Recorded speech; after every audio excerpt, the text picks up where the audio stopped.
아직도 그 오래된 차 타고 다녀? 그 나이에 나라면 숨고 싶겠다. 누군가의 입에서 툭 떨어진 말 한마디. 그 말은 공기 중에 섞여 웃음과 함께 번져나갔습니다. 49년 만에 만난 친구들 앞에서 한 여자는 조용히 고개를 숙였고 옆에 앉은 남편은 아무 말 없이 아내의 손을 꽉 잡아줄 뿐이었습니다. 하지만 잠시 후 샹들리에 불빛 아래로 다급히 달려오는 구두 소리, 그리고 모두가 보는 앞에서 정장을 차려입은 관리자들이 한 남자에게 허리를 깊이 숙였습니다. 오래 기다리셨습니다. 회장님. 순간 방금 전까지 농담과 조롱으로 들끓던 공기는 얼어붙은 겨울 강물처럼 단단히 굳어버렸습니다. 알고 보니 그 낡은 차를 모는 남자는 이 리조트를 포함해 전국에 퍼져 있는 리조트 체인을 일궈낸 전설적인 창업주였습니다. 49년 동안 쌓이고 쌓인 오만함의 대가는 생각보다 훨씬 무거웠습니다. 이 이야기가 당신의 하루의 작은 위로가 되길 바랍니다. 구독과 좋아요는 큰 힘이 됩니다. 그럼 이야기 시작하겠습니다. 2024년 11월 경기도 용인 외곽 오래된 단독주택. 겉으로 보기엔 평범했습니다. 페인트가 벗겨진 담장, 조금 녹이 쓴 철 대문. 하지만 안으로 들어가면 작은 텃밭과 감나무가 있는 나름 여유 있는 마당이 펼쳐졌습니다. 마당 한쪽에는 낡은 1톤 트럭 한 대가 서 있었습니다. 희미하게 색이 바랜 흰색 포터, 적재함 옆에는 흐릿한 파란색 글씨가 남아 있었습니다. 영우산업, 예전엔 또렷했을 회사 로고는 지금은 햇빛과 비바람에 씻겨나가 겨우 글씨 윤곽만 남아 있었습니다. 적재함 바닥에는 오래전부터 쓰던 듯한 공구 상자 하나와 페인트가 벗겨진 자물쇠, 구겨진 작업용 장갑 한 짝이 구석에 놓여 있었습니다. 박영석 69, 그는 트럭 옆에서 걸레질을 하고 있었습니다. 무릎은 조금 굽었지만 허리는 고닫고 손동작은 익숙했습니다. 여보, 그거 타고 갈 거예요? 강미선 67, 현관 앞에서 앞치마를 벗으며 묻습니다. 응. 영석은 짧게 대답했습니다. 오늘 리조트라면서요. 승용차 타고 갈까요? 기사님이랑 같이 다니는 친구도 있던데. 괜찮아. 이게 편해. 영석은 트럭 운전석 문을 열며 말했습니다. 운전석 안쪽 대시보드 위에는 군데군데 색이 바랜 흑백 사진 한 장이 붙어 있었습니다. 젊은 시절의 영석이 작업복을 입고 웃고 있는 사진, 뒤로는 막 완공된 듯한 작은 공장 건물이 보였습니다. 창립 기념일 1993 사진 아래 볼펜으로 적힌 글씨, 그때부터 이 트럭은 그의 곁을 지켰습니다. 그래도 리조트라는데, 남들 다 좋은 차 타고 올 텐데, 미선이 조심스럽게 말했습니다. 영석은 잠시 아내를 바라보더니 아주 짧게 웃었습니다. 우린 이게 잘 맞잖아. 그 말에는 인생을 함께 버텨온 동반자에 대한 애정이 담겨 있었습니다. 그게 트럭을 향한 말인지 아내를 향한 말인지는 모를 일이었습니다. 자, 출발하자. 두 사람은 트럭에 올라탔습니다. 엔진은 조금 덜컹거리며 시동이 걸렸지만 묵직하게 살아 움직였습니다. 오후 1시 40분 고속도로 휴게소, 트럭은 주차장 한쪽 구석 가장 끝자리로 조용히 들어갔습니다. 주변에는 번쩍이는 SUV, 세단, 수입차들이 반짝이고 있었습니다. 미선은 안전벨트를 풀고 내리려다 습관처럼 뒤를 돌아봤습니다. 텅 빈 적재함, 삶의 흔적이 남아있는 공구 상자, 희미한 영우산업 로고, 그래, 이 차 덕분에 아이들도 키우고 집도 지었지. 스스로를 다독이듯 미소를 지으려 했지만 주변에서 들려오는 대화가 귀로 스며들었습니다. 저 트럭 봐, 번호판 진짜 오래됐네. 와, 아직도 저런 거 타는 사람 있구나. 그러게 요즘은 다 바꾸지 않았어? 미선은 못 들은 척 고개를 숙이고 휴게소 건물 쪽으로 걸었습니다. 화장실 세면대 앞 거울 속에는 화장기 거의 없는 자기 얼굴과 진한 립스틱에 반짝이는 귀걸이를 한 중년 여자의 모습이 동시에 비쳤습니다. 옆에서 손을 씻던 여자가 먼저 말했습니다. 어머, 니트 예쁘시다. 요즘 보기 힘든 스타일이네요. 아, 네, 오래된 옷이에요. 그래도 깔끔해 보여요. 전 요즘 옷들만 입다 보니까 저런 느낌이 부러울 때도 있어요. 예상 밖의 말에 미선은 조금 놀랐습니다. 고맙습니다. 그 한마디가 조금은 위로가 되었습니다. 하지만 휴게소를 나와 주차장을 걸어갈 때 다른 쪽에서 들려오는 말은 달랐습니다. 여보, 조금 전에 본 저 트럭 말이야. 저런 차 타면 좀 그렇지 않아?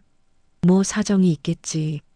그래도 같이 간 사람이 좀 신경 쓰일 것 같은데 그 말은 분명 미선을 향한 건 아니었지만 마치 등을 향해 날아온 작은 돌멩이처럼 가슴을 콕 하고 때렸습니다. 트럭으로 돌아오자 영석이 물었습니다. 괜찮아? 응, 그냥 사람 많더라. 그래, 조금만 더 가면 돼. 트럭은 다시 고속도로로 올라섰습니다.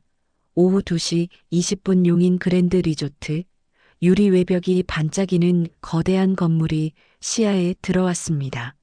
정문 앞분수에서는 물줄기가 솟구쳐 오르고 양쪽으로 나무들이 가지런히 심어져 있었습니다. 주차장 입구를 지나자 세단과 SUV들이 줄지어 서 있는 구역이 보였습니다. 수입차 로고들이 햇빛을 받아 번쩍였습니다. 그 사이로 흰색 포터 트럭이 조용히 들어갔습니다. 발레 파킹 직원이 다가오다가 잠시 멈칫했습니다. 손님 차는 저쪽 일반 주차장에 직접 주차해 주셔도 됩니다. 영석은 짧게 고개를 끄덕였습니다. 네, 제가 할게요. 트럭은 가장 구석 누가 잘 보지 않을 만한 자리에 자리 잡았습니다. 여보, 여기서 조금 걸어가야겠어요. 그래요, 운동이다 생각하죠 뭐. 두 사람은 트럭에서 내려 리조트 입구로 걸어갔습니다. 트럭은 거대한 건물과 고급 차량들 사이에서 유난히 낯선 존재처럼 서 있었습니다. 이 순간부터 모든 것이 시작됩니다. 샹들리에가 천장에서 별처럼 빛나고 대리석 바닥은 사람들의 발소리를 맑게 울렸습니다. 한쪽에는 이미 사람들이 모여 이야기꽃을 피우고 있었습니다. 미선아. 조금 높은 잘 울리는 목소리. 송유진 68. 옛날 학교 때도 항상 중심에 서 있던 아이였습니다. 지금도 마찬가지였습니다. 정갈한 단발머리에 명품 트위드 재킷, 팔에는 선명한 로고가 박힌 샤넬백, 손목에는 번쩍이는 시계가 자리하고 있었습니다. 유진아, 오랜만이야. 미선은 수수한 카디건을 여미며 다가갔습니다. 유진의 눈이 위에서 아래까지 한번 훑쳤습니다. 그 옆에 서 있던 두 친구 김희숙과 박선희도 비슷한 속도로 미선을 스캔했습니다. 어머, 미선아. 유진이 먼저 말했습니다. 많이 편해졌네. 예전엔 학교에서 내가 더 단정했던 것 같은데. 말투는 웃는 얼굴이었지만 그 안에 깔린 의미는 묘했습니다. 그냥 편한 게 좋아져서. 미선이 쑥스럽게 웃었습니다. 오늘 뭐 타고 왔어? 어떤 차? 응, 트럭 타고 왔어. 트럭? 유진의 눈썹이 아주 살짝 올라갔습니다. 남편이랑 같이? 응, 저기에 같이 왔어. 옆에서 듣고 있던 박선희가 조심스럽게 물었습니다. 혹시 아까 저 구석에 서 있던 흰색 트럭 그거? 응, 맞을 거야. 순간 셋의 시선이 동시에 주차장 쪽으로 향했습니다. 그리고 돌아왔습니다. 김희숙이 웃으며 말했습니다. 미선아, 요즘에 그런 차 타고 다니는 사람 별로 없잖아. 그거 아직 튼튼한가 보네. 말 자체는 농담 같았지만 눈빛 속에는 이해할 수 없다는 기색이 살짝 비쳤습니다. 오래 타서 정이 좀 들어서 그래. 미선이 대답했습니다. 유진이 한 발 가까이 다가왔습니다. 미선의 얼굴을 뚫어지게 바라보더니 말했습니다. 미선아, 요즘 어디서 피부 관리 받니? 따로는 안 받고 집에서 그냥 크림만. 그래, 우리 나이에는 조금 관리해도 괜찮은데. 유진은 자신의 팔 피부를 한번 쓸어내리듯 보여주었습니다. 나는 한 달에 2번은 꼭 가거든. 관리해 놓으면 나중에 확실히 티 나더라. 박선희가 맞장구를 쳤습니다. 맞아, 요즘은 다 그렇게 하더라. 그냥 집에서만 바르는 걸로는 한계가 있다잖아. 김희숙도 슬쩍 끼어들었습니다. 그래도 미선이는 뭐랄까 너무 자연 그대로라서 좀 부럽기도 하다. 난 그런 용기가 없어서. 그 말은 칭찬인지 아닌지 애매했습니다. 애매해서 더 찔렸습니다. 유진이 가방을 열어 작은 향수병 하나를 꺼냈습니다. 이거 내가 요즘 쓰는 건데. 그리고 말과 거의 동시에 미선에게 슥슥 뿌리기 시작했습니다. 슈슉슈슉. 괜찮아. 이 정도면 훨씬 모임 분위기랑도 잘 어울릴 거야. 미선은 반사적으로 몸을 살짝 뒤로 뺐지만 유진의 손은 멈추지 않았습니다. 아, 괜찮은데. 에이, 신경 쓰지 마. 오늘 같은 날은 좀 향기가 있어야지. 사진도 찍어야 하는데. 그 옆에서 박선희가 웃으며 덧붙였습니다. 유진이가 챙겨주는 거야. 고마운 줄 알아야 돼. 이 향수 요즘 구하기도 어렵다던데. 미선은 억지로 미소를 지었습니다. 고마워. 멀지 않은 곳에서 그 모습을 보고 있는 사람이 있었습니다. 로비 기둥 옆 조금 떨어진 소파에 앉아있던 영석. 그는 말없이 그 장면을 바라보다가 천천히 시선을 돌렸습니다. 손만 의자 팔걸이를 꽉 쥐고 있을 뿐이었습니다. 프라이빗 다이닝룸. 도시의 야경이 보이는 큰 창 옆으로 긴 원목 테이블이 놓여 있고 그 위엔 한우, 해산물, 전체 요리, 와인잔들이 가지런히 놓여 있었습니다. 유진은 테이블 중앙 가장 눈에 띄는 자리에 앉았습니다. 그 옆쪽으로 미선과 영석이 자리를 잡았습니다.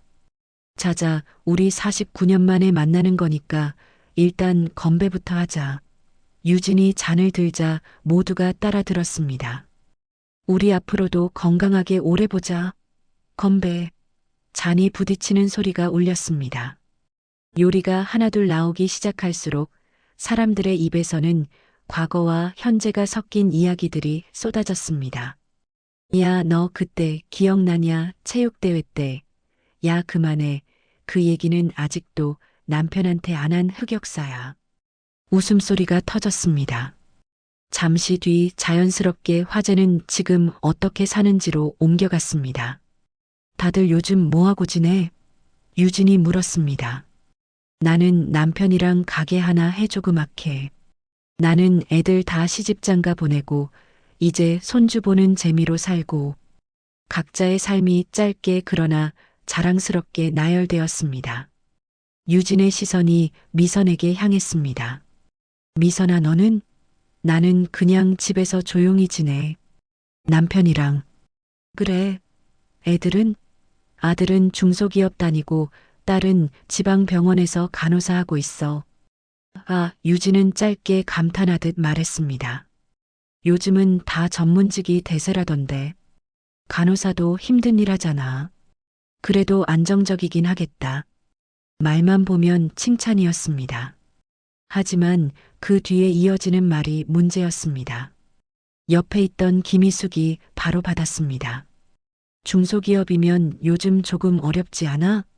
뉴스에서도 자주 나오던데. 그래도 애가 잘 버티는 거면 대단하네. 그 말은 분명 칭찬이었지만 대기업이 아닌 것에 대한 아쉬움이 자연스럽게 섞여 있었습니다. 박선희가 웃으며 끼어들었습니다. 우리 아들은 대기업 임원이야. 요즘 회사에서 프로젝트 맡은 게 큰 거라서 정신이 없더라고. 와, 대단하다. 요즘 애들 연봉이 워낙 좋아져서 바빠도 부모님 챙길 줄 아는 건 좀 기특하더라고. 김희숙이 곧바로 이어받았습니다. 우리 애는 의사야. 수술실 들어가느라 바쁘긴 한데 그래도 가끔 시간 내서 여행도 보내주고 그래. 효도는 확실히 하더라. 유진의 눈빛이 조금 더 밝아졌습니다. 우리 딸은 변호사야. 본인 일도 하면서 남편이랑 같이 투자도 하고. 솔직히 말하면 애들 덕분에 우리가 편하게 살고 있지. 역시 다들 대단하다. 누군가가 감탄했습니다. 몇 쌍의 눈이 이제 미선을 향했습니다. 유진이 다시 물었습니다. 미선아, 너희 아들은 결혼했어? 아직 안 했어. 그래. 요즘은 경제적으로 준비가 안 되면 결혼을 미루기도 하더라. 회사가 좀 안정이 되면 하겠지? 유진의 말은 조심스러워 보였지만 형편이 넉넉하지 않아서라는 뉘앙스가 자연스럽게 깔려 있었습니다. 박선희가 덧붙였습니다. 그래도 나이 생각하면 서둘러야 할 텐데. 엄마 마음이 좀 조급하겠네. 미선은 웃으려다 입꼬리만 살짝 떨렸습니다. 뭐의 마음이니까. 괜찮아. 딸은? 딸도 아직? 지방 병원 다니면서 혼자 지내? 응. 아이고, 밤샘 근무도 많다던데. 몸 상할까봐 걱정이겠다. 김희숙이 고개를 갸웃했습니다. 서울 쪽 큰 병원으로 옮길 생각은 없대? 힘들어도 지금 있는 곳이 좋대. 그래도 환경이 좋아야 연봉도 올라가고 사람도 만나고 요즘은 다 그렇게 움직이더라고. 말들은 모두 걱정을 가장한 말들이었습니다. 하지만 그 걱정은 상대의 자리를 내려다보는 위치에서 흘러나오는 말이었습니다. 영석은 옆에서 묵묵히 이야기를 듣고 있었습니다. 술잔을 한번 들었다가 내려놓고 물잔만 입에 대었습니다. 그저 미선의 손등을 테이블 밑에서 살짝 쥐어주었습니다. 디저트가 나오는 시간. 달콤한 케이크와 과일이 테이블에 올랐지만 분위기는 점점 묵직해지고 있었습니다. 이번엔 화살의 방향이 조금 바뀌었습니다. 주제로 올라온 것은 남편이었습니다. 그러고 보니 유진이 조용히 운을 뗐습니다. 아까 미선이 트럭 타고 왔다 그랬지? 몇 사람의 시선이 한 번 더 주차장 쪽 유리창으로 향했습니다. 흰색 포터였나? 응. 영석이 짧게 대답했습니다. 김희숙이 웃었습니다. 요즘은 그런 차 보기 힘들어서 오히려 눈에 딱 들어오더라. 언제 산 거예요? 30년쯤 됐나? 조용한 대답. 30년? 박선희가 조금 놀란 듯 눈을 크게 떴습니다. 아직 멀쩡해요? 내 정비 잘 해놓으면 아직 탈만합니다. 유진이 잔을 내려놓았습니다. 요즘은 다들 어느 정도 되면 차를 바꾸잖아. 특히 모임 같은 데 나올 땐 좀 신경 쓰기도 하고. 말투는 상냥했습니다. 하지만 의미는 분명했습니다. 이정민이 슬쩍 끼어들었습니다. 맞아, 우리 남편도 운전 좋아했는데 나이 들고 나서는 거의 기사만 타고 다녀. 장거리 갈 때도 그렇고 편하긴 하더라. 박선희가 덧붙였습니다. 우리 집은 차가 세 대야. 상황에 따라 골라 타. 남편은 출퇴근용. 난 장 보러 가는 SUV. 애는 전기차. 선택지가 있으니까 아무래도 생활이 편하지. 김희숙이 장난스럽게 말했습니다. 미선아, 너도 남편한테 한번 말해봐. 이제 이미지도 좀 생각하자고. 우리 나이면 가끔은 보여지는 것도 챙겨야 된대. 이미지라는 단어가 은근히 날카롭게 가슴을 스쳤습니다. 미선은 애써 웃었습니다. 우린 아직 괜찮아. 남편이 저 차를 편애해서. 유진이 테이블 위에 팔을 올리고 상체를 살짝 앞으로 내밀었습니다. 미선아, 나도 친구니까 얘기하는 거야. 오해하지 말고. 그 말이 나오면 이어지는 건 대부분 듣기 어려운 말이라는 걸 미선도 알고 있었습니다. 그 나이에 1톤 트럭 직접 모는 사람 많지 않잖아. 사람들이 보면 아직도 이래야 하나 보다 이렇게 생각할 수도 있고 말 끝을 흐렸습니다. 누군가는 그 흐린 끝을 각자 나름대로 채워 넣습니다. 요즘은 굳이 고생 안 해도 되는데 라고 생각하는 사람들도 있거든. 김희숙이 조심스레 거들었습니다. 특히 부인 입장에서 같이 다니기 좀 부담스러운 순간도 있지 않겠어? 나라도 모르는 사람들 있는 자리 갈 땐 조금 신경 쓰일 것 같아. 이정민이 말을 보탰습니다. 내가 아는 언니도 그런 얘기하더라. 남편이 너무 소박하게만 다니니까 본인만 괜히 작아지는 것 같다고. 물론 마음은 알지만 모두가 말을 아끼는 척 하면서 실은 충분히 들리도록 의견을 흘려보냈습니다. 잠시 말을 아끼고 있던 박선희가 결정적인 한마디를 보탰습니다. 그래도 미선이는 참 참는다. 내 성격 같으면 벌써 차부터 바꾸자고 난리 났을 거야. 그 말에 몇 사람이 웃었습니다. 미선은 젓가락을 내려놓았습니다. 물잔을 들여다가 손이 살짝 떨리는 것이 느껴졌습니다. 그때였습니다. 어머니, 다이닝룸 문이 열리며 한 남자가 들어왔습니다. 정장을 말끔히 차려입은 40대 초반 남자. 송유진의 사위 정호성. 이 리조트의 운영 본부장이었습니다. 호성아, 유진의 표정이 눈에 띄게 환해졌습니다. 바쁘다면서 언제 왔어? 조금 전 회의 끝나고 바로 왔어요. 인사라도 드리려고요. 그는 테이블을 돌며 공손히 인사했습니다. 안녕하세요. 어머님 친구분들, 편히 즐기고 계신가요? 오늘 서비스는 제가 신경 썼으니까 부족한 거 있으면 언제든 말씀 주세요. 얘가 여기 본부장이라니까 직원들도 얘만 보면 긴장하더라니까. 유진은 사위를 자랑스러운 눈빛으로 바라보며 말했습니다. 누군가가 물었습니다. 호성 씨 여기서 오래 일하셨어요? 네, 리조트 쪽으로는 꽤 있었습니다. 지금은 이 지점 운영을 맡고 있고요. 호성은 정중하게 대답했습니다. 여기는 아무나 예약하기 어려운 곳이죠. 대기업 행사나 유명인들 행사도 자주 들어오고 일반 손님들도 물론 오시긴 하지만 아무래도 조금 특별한 날에 찾는 곳이긴 합니다. 그 말에 유진이 웃음을 더했습니다. 그래서 내가 여기로 잡은 거야. 우리 동창들 평소에 이런데 잘 못 오니까 한 번쯤은 기분 내보라고. 사람들이 고개를 끄덕이며 감탄했습니다. 미선은 일반 손님이라는 단어가 귀에 오래 남았습니다. 그럼 우리는 그 일반 손님도 안 되는 건가? 호성은 잠시 뒤 유진에게 조용히 물었습니다.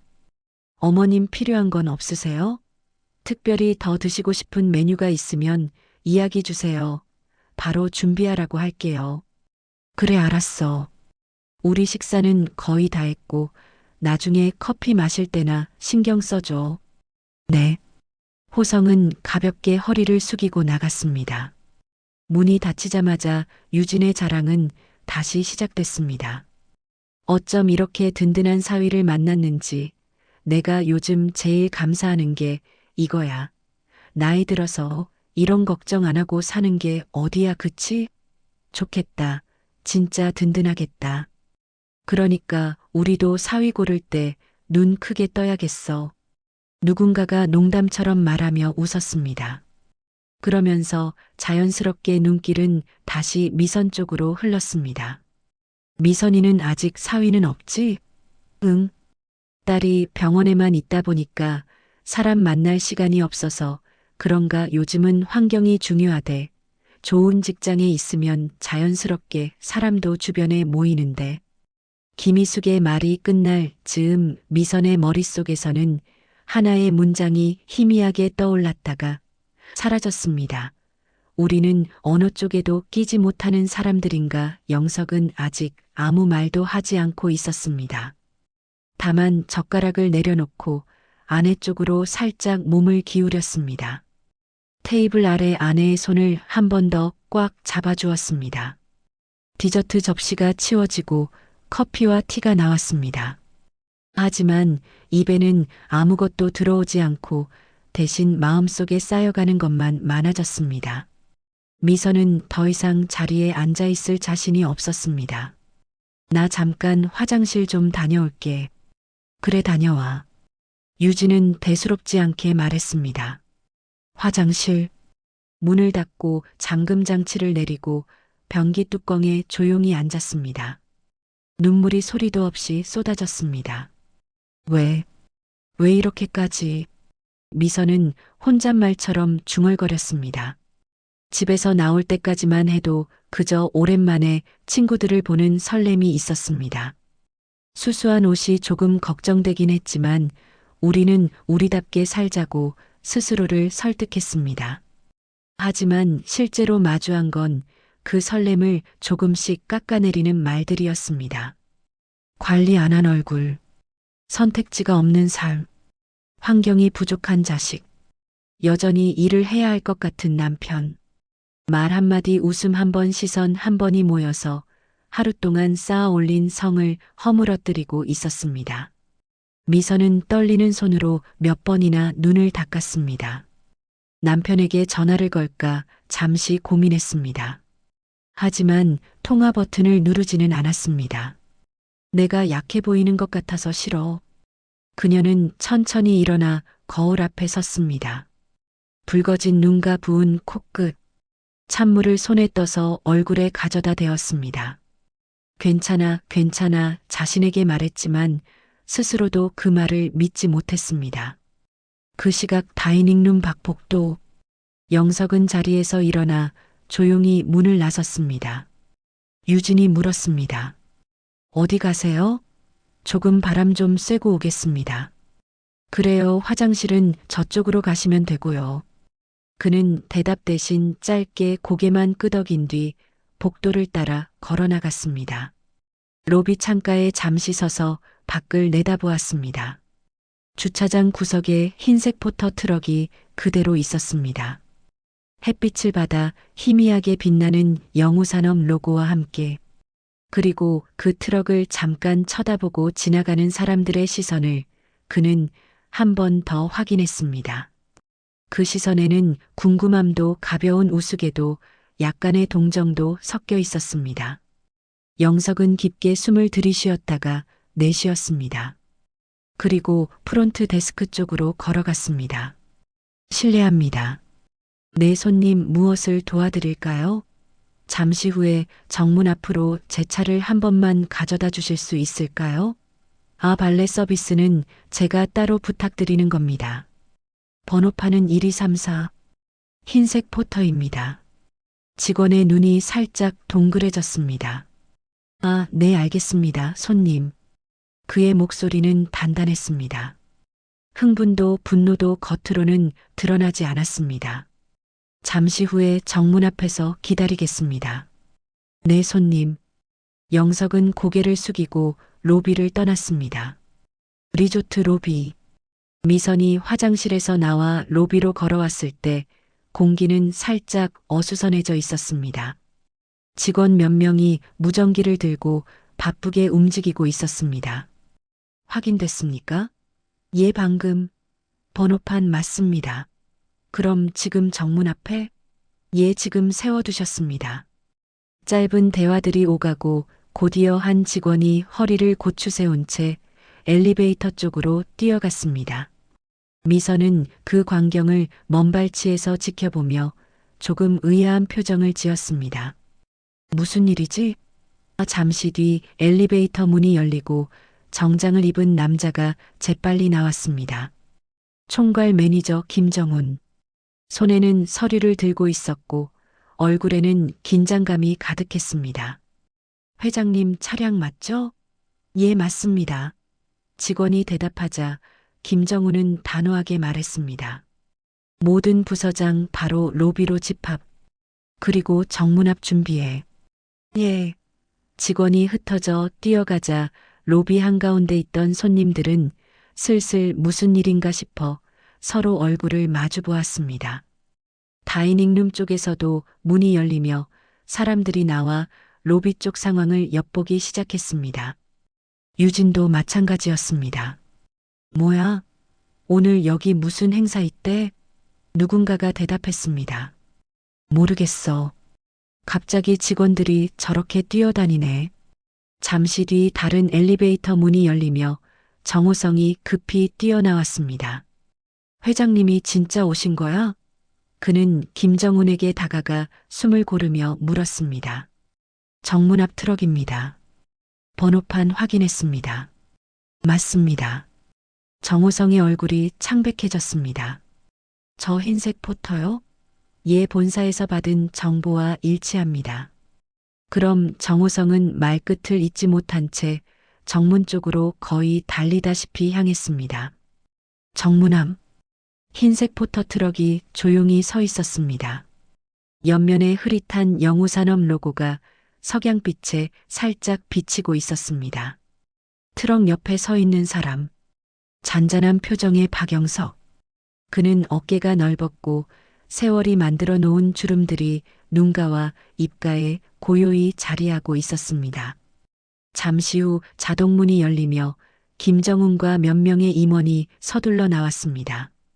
그들은 트럭을 보는 순간 그 자리에 멈춰 섰습니다. 그리고 거의 동시에 차 문 쪽으로 다가가 깊이 허리를 숙였습니다. 오래 기다리셨습니다, 회장님. 정호성도 숨을 헐떡이며 도착했습니다. 그는 상황을 확인하자마자 김정훈 옆에서 똑같이 허리를 숙였습니다. 회장님, 정호성입니다. 찾아뵙지 못해 죄송합니다. 영석은 잠시 그들을 바라보다가 천천히 고개를 끄덕였습니다. 괜찮습니다.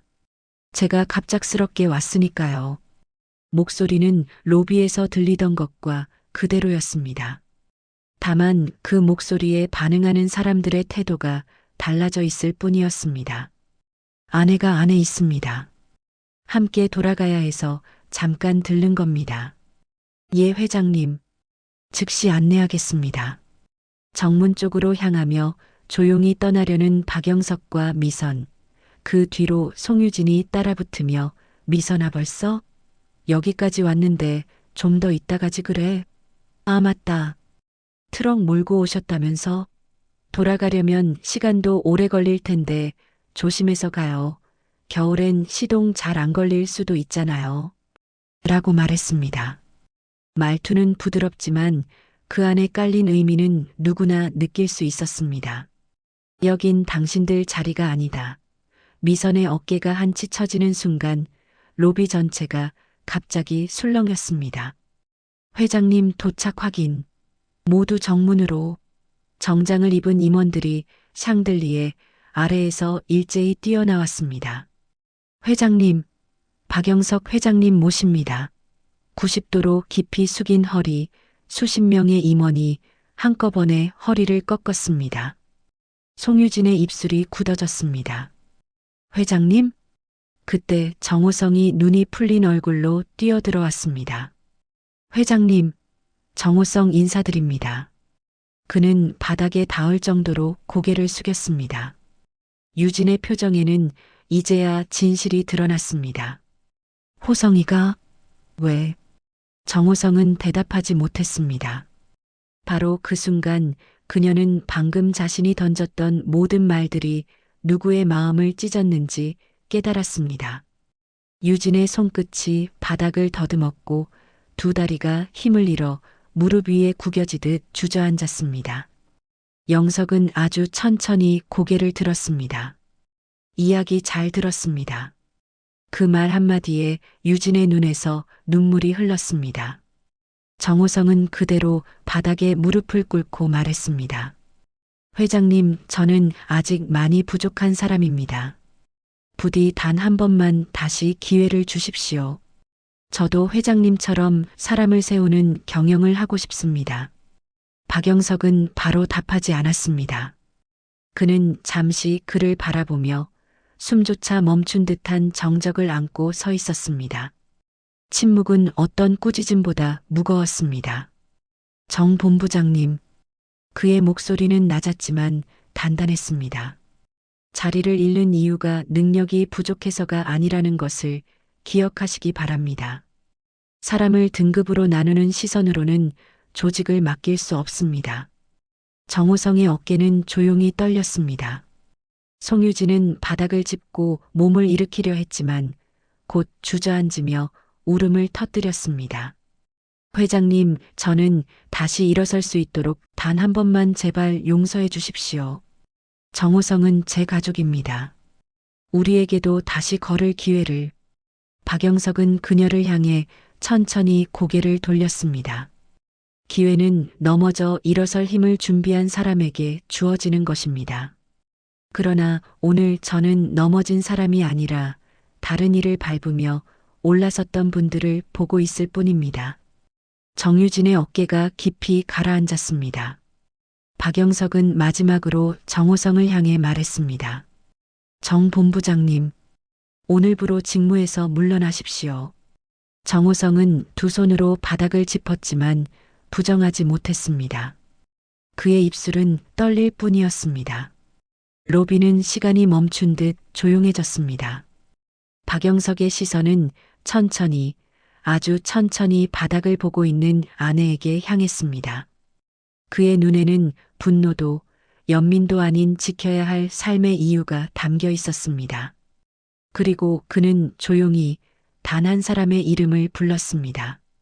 정유진 씨. 정유진은 마치 자신의 이름이 재판에서 불린 피고처럼 몸을 굳혔습니다. 박영석이 말을 이었습니다. 사람을 가장 깊이 다치게 하는 것은 때로 돈도 권력도 아닙니다. 말 한마디입니다. 제 아내에게 내뱉으셨던 말, 그 말은 옷보다, 차보다, 배경보다 깊이 사람을 찢습니다. 정유진은 눈시울을 떨며 고개를 숙였습니다. 저는 당신에게 자리나 역할을 빼앗을 생각은 없습니다. 대신 저는 당신이 오늘을 기억하고 다시는 같은 방식으로 다른 이의 마음을 무너뜨리지 않기를 바랍니다. 박영석은 숨을 한 번 고르고 마지막 단단한 어조로 말했습니다. 그리고 제 아내에게 사과하십시오. 사람들 앞에서가 아니라 그녀의 마음 앞에서. 정유진은 한동안 움직이지 못했습니다. 그러다 떨리는 다리로 천천히 일어나 미선 앞에 다가갔습니다. 미선아, 정말 미안하다. 그 짧은 한 문장은 49년의 공허한 우월감이 깨지는 소리처럼 들렸습니다. 한 달 뒤 12월 중순, 용인의 단독주택. 우편함에는 광고 전단지 사이로 흰 봉투 하나가 끼어 있었습니다. 보내는 사람 송유진, 미선은 거실에서 조용히 봉투를 열었습니다. 안에는 정성스럽게 쓴 편지 한 장이 들어 있었습니다. 미선아, 그날 이후로 계속 내 생각이 났어. 나는 그동안 겉모습과 숫자로만 사람을 재고 살았던 것 같아. 말은 걱정해주는 척 했지만 사실은 비교하고 있었던 거지. 내가 얼마나 상처받았을지 이제야 조금 알 것 같아. 늦었지만 진심으로 미안해.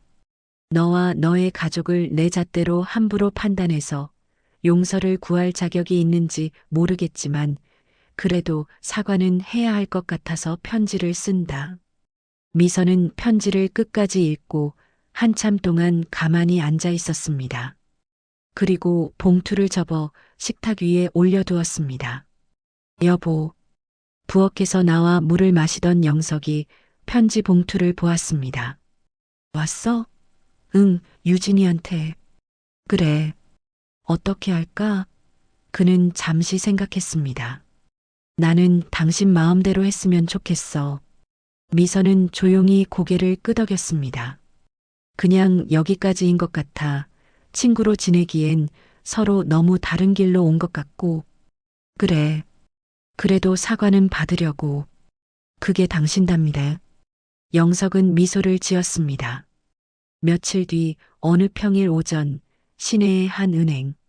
창구 앞에 앉은 영석에게 직원이 되물었습니다. 기부를 하신다고요? 네. 금액은 어느 정도로? 10억 원입니다. 직원의 손이 잠시 멈췄습니다. 10억 원이요? 네. 혹시 어느 재단이나 단체에 지정하고 싶으신지요? 형편이 어려운 학생들, 특히 지방에서 올라오는 친구들 위주로. 영석은 분명하게 말했습니다. 성적도 중요하겠지만 공부 의지가 있고 기회만 주어지면 열심히 할 수 있는 아이들. 네, 이해했습니다. 그리고 제 이름은 올리지 말아 주십시오. 직원이 고개를 들었습니다. 익명으로 진행하시겠다는 말씀이십니까? 네, 굳이 드러낼 필요는 없으니까요. 서류에 서명을 마친 후 은행을 나서는 그의 걸음은 무척 가벼워 보였습니다. 며칠 뒤 저녁 뉴스, 오늘 한 익명의 기부자가 10억 원을 장학금으로 기부했습니다. TV 화면에는 시골 학교에서 공부하는 학생들 모습이 비쳤습니다. 이 장학금은 어려운 환경 속에서도 학업을 이어가고자 하는 학생들에게 우선적으로 지급될 예정입니다. 거실 소파에 앉아있던 미선이 천천히 남편을 바라봤습니다. 여보, 이거 당신이죠? 그는 굳이 부정하지도 굳이 인정하지도 않았습니다. 그저 조용히 웃었습니다. 우리가 안 써도 되는 돈이면 필요한 사람들이 쓰는 게 조금 더 낫지 않겠어? 미선의 눈가가 붉어졌습니다. 당신은 참 이상한 사람이야. 왜? 보통은 이런 거 하면 이름 알리고 싶어 하잖아. 그럴 수도 있겠지. 그는 고개를 살짝 기울였습니다. 난 그냥 조용한 게 좋아. 미선은 그 말에 더 이상 아무것도 덧붙이지 못했습니다. 그저 손만 꼭 잡았습니다. 어느 저녁, 동네 작은 횟집. 시장 골목 안쪽에 자리 잡은 허름하지만 손님이 끊이지 않는 가게였습니다. 사장님, 오늘 광어 괜찮아요? 그럼요. 오늘 들어온 것 중에 제일 좋은 거예요. 두 분 오시는 날은 제가 더 신경 쓴다니까요. 사장은 웃으며 커다란 접시에 회를 푸짐하게 올려내왔습니다. 오늘은 좀 더 드렸어요. 지난번에 장사 잘 되게 해달라고 응원해 주셨잖아요. 아이고, 뭘 또. 미선이 웃었습니다. 잘 먹을게요. 두 사람은 마주 앉아 회를 집어 먹었습니다. 간장에 살짝 찍은 한 점을 먹고 막걸리를 한 모금 마셨습니다. 맛있다. 여기가 제일이야. 짧은 대화 하지만 충분했습니다. 식사를 마치고 계산을 하고 나올 때 가게 문 앞에서 한 젊은 남자가 서성이다가 조심스럽게 다가왔습니다. 저 실례합니다. 영석이 돌아봤습니다. 예. 혹시 박영석 회장님 맞으신가요? 목소리에는 조금의 떨림과 조금의 확신이 섞여 있었습니다. 예, 그런데요. 저 인사 한 번만 드려도 될까요? 젊은 남자는 허리를 깊이 숙였습니다. 저 회장님 장학금 받았던 학생입니다. 미선의 눈이 커졌습니다. 정말? 젊은 남자는 고개를 끄덕였습니다. 네, 지방에서 올라와서 알바 2개씩 하면서 학교 다니다가 솔직히 중간에 포기할까도 생각했는데 그때 장학금 받으면서 처음으로 누군가가 나를 믿어주는구나 라는 생각이 들었어요. 영석은 한 걸음 가까이 다가가 물었습니다. 지금은 어떻게 지내고 있습니까? 졸업하고 서울에서 직장 다니고 있습니다.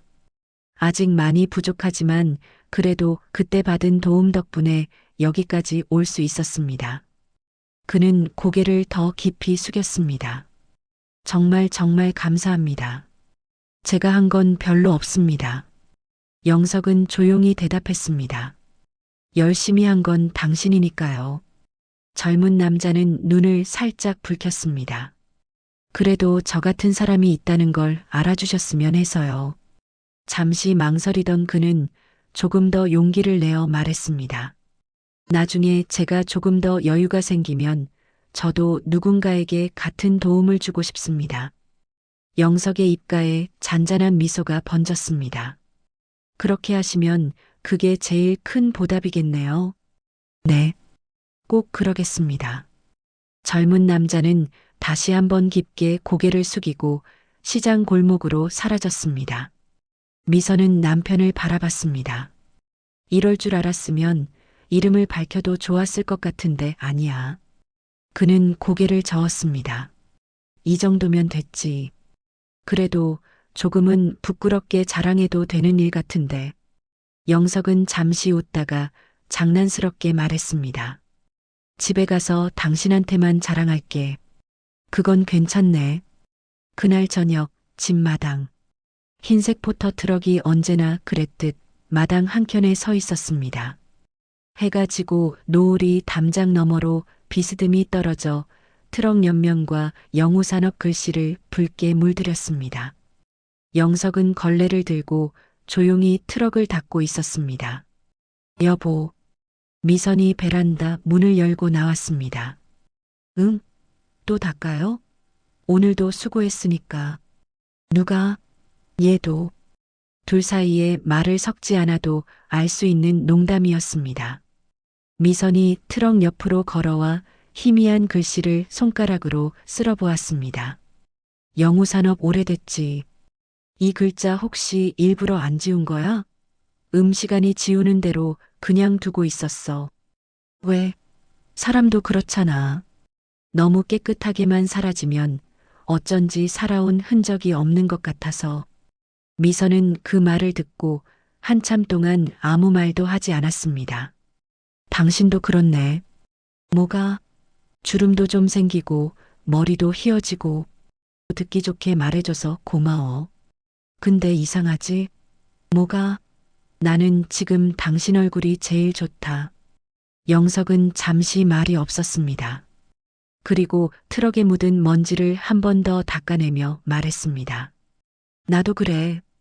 당신이 지금 제일 좋다. 이야기를 듣고 있는 당신께 묻고 싶습니다. 당신은 사람을 무엇으로 판단하시나요? 입은 옷, 타는 차, 사는 동네, 아이들의 직장과 연봉, 겉으로 보이는 것들은 언젠가 모두 바뀝니다.